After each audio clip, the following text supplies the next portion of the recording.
월가가 주목한 천재 창업가가 있습니다. 16살의 나이에 부모님의 차고에서 회사를 설립해 불과 4년 만에 회사를 시가총액 3억 달러에 나스닥에 상장시킨 지베스트의 창업자 베리 민코우. 20살의 나이에 자산이 1억 달러를 넘어선 그는 차세대 스티브 잡스라고 불릴 만큼 온 미국의 찬사를 받았습니다. 하지만 회사가 발표한 매출의 90%는 존재하지도 않는 사업이었고 돈을 빌려 기존의 빚을 갚는 사실상 폰지 기업이었습니다. 민코우는 교도소에서 기독교인으로서 다시 태어나며 모범수로 석방된 후 목사가 되었을 뿐만 아니라 10억 달러 이상의 사기를 적발하는 공을 세웠지만 사실 이 모든 것은 새로운 사기를 위한 거짓말이었으며 교회 자금을 횡령해 또다시 감옥에 갇혔습니다. 오늘의 수업 내용은 미국 역사상 개인이 저지른 가장 큰 투자 사기 중 하나이자 역사상 가장 큰 회계 사기 중 하나인 베리 민코우와 지베스에 관한 이야기입니다.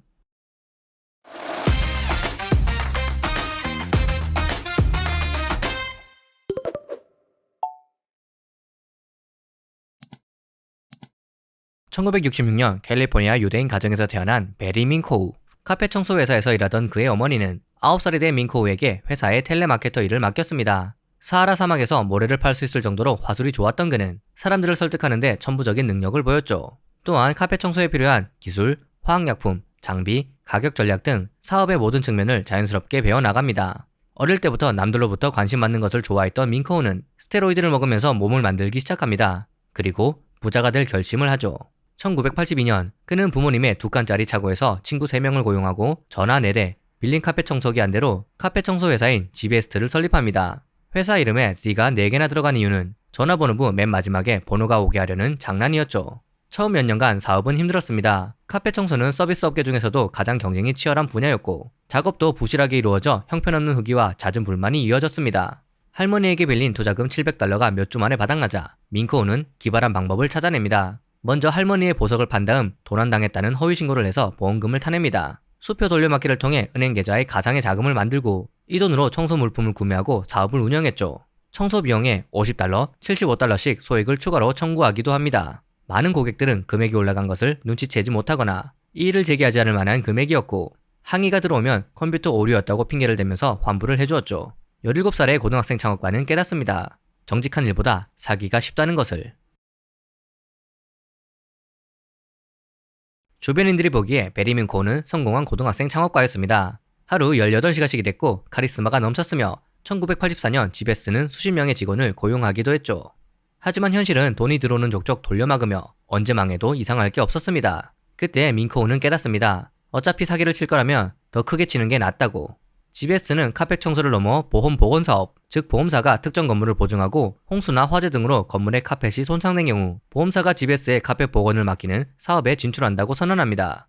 보험보건공사는 계약 규모가 50만 달러 혹은 100만 달러에 달할 만큼 대형 프로젝트입니다. 하지만 사실 지베스는 보험보건 사업을 단 한 건도 계약하지 못했습니다.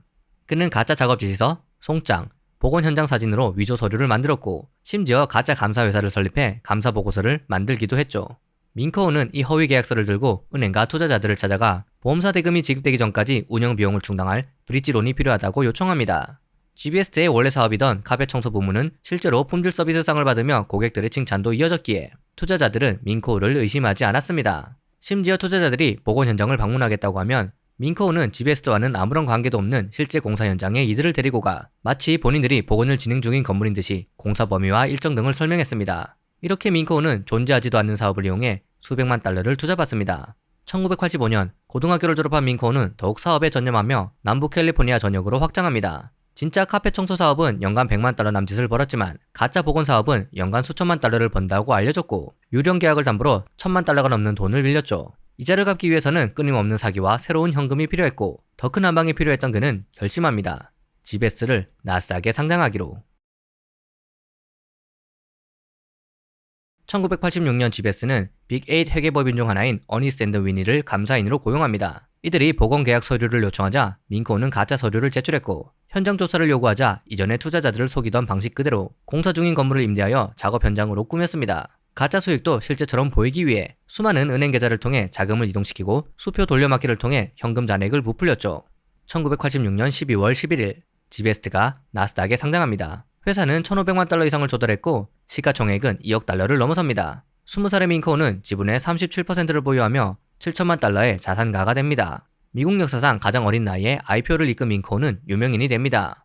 차고에서 월스트리트까지 진출한 10대 창업가의 스토리는 모두의 주목을 끌었고 포브스가 그를 차세대 스티브 잡스라고 칭송했으며 회사의 시가총액은 3억 달러를 돌파하면서 밍코우의 자산도 1억 달러를 넘어섭니다.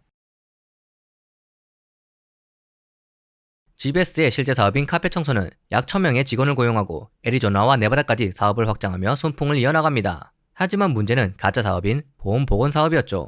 단순히 은행과 투자자 몇 명만 속이면 되던 과거와는 다르게 이제는 분기별 실적도 꾸며내야 했고 주주들의 기대도 맞춰야 했으며 모든 숫자를 들여다보는 애널리스트도 속여야 했습니다. 채권 이자 상환으로만 매달 수백만 달러가 빠져나가고 있었지만 카페 청소 사업에서 버는 돈으로는 감당이 불가능했습니다. 밍코우는 모두를 속이기 위한 하나의 아이디어를 떠올립니다. 당시 홈 인테리어 체인이었던 시어스의 공식 카페 청소 업체인 키서브, 또 다른 대형 시설 관리 서비스 회사인 서비스 마스터를 인수합병하여 미국 최대의 카페 청소 회사가 되겠다고 선언했죠. 10억 달러가량을 조달하여 인수합병에 성공한다면 충분한 매출과 수익이 생겨 거짓을 덮을 수 있을 것이라 판단했죠. 소년천지의 이 대담한 계획을 당시 정크본드 시장을 독점하던 드렉셀이 지원하겠다고 제안합니다. 자신감이 넘치는 밍코우는 오프라 윈프리 쇼에 출연하여 회사의 매출을 자랑했고 시애틀 야구단을 인수할 계획이라고도 말합니다. 하지만 보고된 매출 중 대부분이 거짓말이었던 폰지 기업 지베스트는 무너지기 직전이었죠.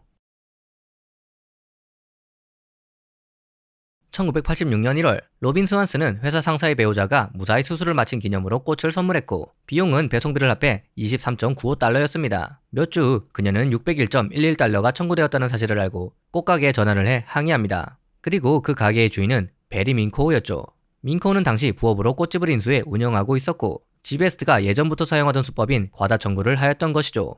밍코우는 스완슨에게 직원의 실수였으며 돈을 돌려주겠다고 약속했지만 몇 달이 지나도 아무런 조치가 없었습니다. 이에 열받은 스완슨은 밍코우에게 카드 사기를 당한 사람들을 찾아내 피해액을 기록했고 로스앤젤레스 타임스 기자 다니엘 엑스트에게 제보합니다. 수상함을 느낀 엑스트는 지베스트를 파헤치기 시작합니다. 함께 일한 보험사 연락처를 알 수 있을까요? 현재 진행 중인 보건 현장에 방문할 수 있을까요? 밍코우가 기밀 유지 계약과 안전상의 이유로 안 된다고 할수록 엑스트는 더욱 집요하게 파고듭니다. 보험사들에게 연락해 지베스트와 대형 보험 계약을 맺은 적이 있는지 물어봤고 대부분의 보험사는 이런 프로젝트를 들어본 적도 없다고 했습니다. 밍코우가 완료했다는 프로젝트들의 건축 허가서를 공공기록에서 찾아봤지만 모두 존재하지 않는 프로젝트였습니다. 감사를 담당한 어니스트 앤드 위드 역시 수상함을 느끼고 보험사 임원이 직접 서명한 원본 계약서를 요구합니다. 채권자들은 돈을 돌려달라고 요구했고 사실 확인을 요구하는 기자의 전화가 계속 오자 함께 사기를 친 공모자들은 서로를 배신하고 도망치기 시작합니다. 키서브 합병이 마무리되기 직전인 1987년 5월 밍코우의 신용카드 사기를 담은 기사가 로스앤젤레스 타임스에 실렸고 지베스트의 허위 프로젝트에 관한 내용도 포함되었습니다. 기사가 나온 날 회사 주가는 28% 하락했으며 이후에도 계속 폭락합니다. 밍코우는 기사 내용에 대해 공개적으로 부인했지만 감사를 담당한 어니스트 앤드 위니는 지베스트가 발행한 수표 중 일부가 위조된 것을 발견하자 감사인을 사임하고 이전에 인증한 재무제표의 감사 의견도 철회한다는 성명을 발표합니다. 1987년 7월 2일 밍코우는 건강상의 이유를 들어 회장 겸 CEO직을 사임했고 주가는 고점 대비 80%가량 하락한 3.5달러까지 추락합니다. 그리고 5일 후 지베스트는 파산 신청을 합니다. 7월 8일 FBI와 로스앤젤레스 경찰은 지베스트 본사와 밍코우의 저택을 급습합니다. 서류와 컴퓨터를 압수하고 직원, 투자자, 공모자들을 신문한 결과 월가를 감동시켰던 보험 보건 사업은 단 한 건도 진행되지 않았으며 지베스트의 연간 매출액 5천만 달러 중 90% 이상은 조작되었을 뿐만 아니라 회사가 조직범죄에 약자금 세탁에 이용되고 있음을 발견합니다. 1988년 1월 연방대배심은 베리 밍코우와 11명을 54건의 혐의로 기소합니다. 밍코우는 조직범죄자들의 협박에 못 이겨 사기를 저질렀다고 주장했지만 당연히 거짓이었습니다. 결국 그는 모든 혐의에 대해 유죄 판결을 받아 징역 25년, 집행유예 5년, 2,600만 달러 배상을 판결받습니다. 교도소에 수감된 베리 밍코우는 새로 태어난 것처럼 보였습니다. 대학교에서 종교학을 이수하고 기독교인으로서 거듭날 뿐만 아니라 본인의 범죄를 고백하는 책을 써 모든 수익을 피해자들에게 돌려주겠다고 약속합니다. 범행에 대한 진정한 뉘우침을 보인 그는 1995년 모범수로 7년 만에 조기 석방되었고 이후 캘리포니아의 한 교회에서 목사 및 성경연구소 소장으로 활동합니다. 1997년 그는 전직 사기꾼으로서의 경험을 살려 사기를 적발하고 투자자를 보호하겠다며 사기 발견 연구소를 설립하였고 사기라고 의심되는 회사를 폭로하는 보고서를 발표할 뿐만 아니라 FBI와 함께 일합니다. 10억 달러 이상의 사기를 적발했다고 주장한 그의 활동은 다시 한번 주목을 끌었고 사람들은 그의 변화를 극찬합니다. 그에게 유죄 판결을 내린 판사까지 그가 회개했다며 보호 관찰을 해제해 주었습니다. 하지만 이 모든 것은 새로운 사기를 위한 빌드업이었습니다. 그는 사기라고 주장하는 보고서를 발표하기 전에 해당 주식을 공매도했을 뿐만 아니라 이러한 사실을 공개하지 않았습니다. 2008년 민코온은 허벌라이프가 사기라는 보고서를 발표했지만 회사로부터 30만 달러를 받은 후 모든 고발을 철회합니다. 2009년 민코온은 미국의 최대 주택 건설업체 중 하나인 레나 코퍼레이션이 대규모 폰지 사기를 운영하고 있다는 보고서를 발표했고 회사의 주가는 50% 가까이 하락합니다. 하지만 그가 남긴 수상한 흔적을 조사한 수사당국은 그가 보고서를 발표하기 전에 레나 풋옵션에 2만 달러를 투자했을 뿐만 아니라 보고서 발표 이후에는 자신의 혐의가 거짓이며 주가가 결국 회복될 것임을 알고 주식을 매수했다는 사실까지 밝혀냅니다. 2011년 민코온은 다시 한번 법의 심판을 받습니다. 반사회적 인격장애, 자기애적 인격장애, 주의력 결핍, 불안장애, 약성 진통제 중독, 스테로이드 남용을 진단받은 그는 시세조종 혐의로 징역 5년형, 그리고 레나에 5억 8,400만 달러의 손해배상금을 지불하라는 명령을 받습니다. 그가 감옥에 있는 사이 범죄가 추가로 밝혀지기도 했습니다. 교회 신용카드로 개인 비용을 결제할 뿐만 아니라 교인들로부터 300만 달러 이상을 횡령했죠. 2014년 4월 민코온은 기존의 형량에 5년을 추가로 선고받았고 배상명령 합계는 6억 1,200만 달러를 넘어섭니다. 2019년 출소한 민코온은 본인의 범죄 인생을 다룬 다큐멘터리에 직접 출연했을 뿐만 아니라 각종 유튜브에서 본인의 무용담을 자랑하고 있습니다.